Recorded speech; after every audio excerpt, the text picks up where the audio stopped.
Okay, next we have proximity readers, and proximity readers are becoming more and more commonplace. They are typically used with ID cards, and they contain either an NFC chip or some type of RFID chip. All right, so a near field communication or some type of radio frequency ID so that you can pass your card close to the reader, but you don't actually have to be right up on it. So whether it's you show your ID card as you enter a building in the morning, maybe it lifts a gate and you can drive through into a parking lot, or perhaps maybe through some type of turnstile as you go into the building.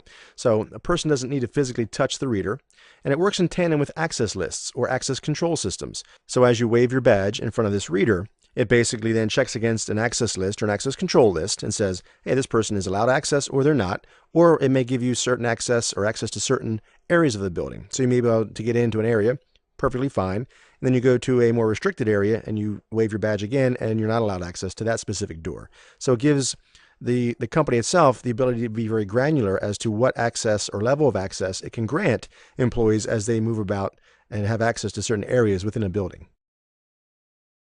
Okay, and then as I mentioned, access lists, they can control and can be used in a variety of situations. We've talked about access lists before, most commonly with firewalls and routers and things along those lines.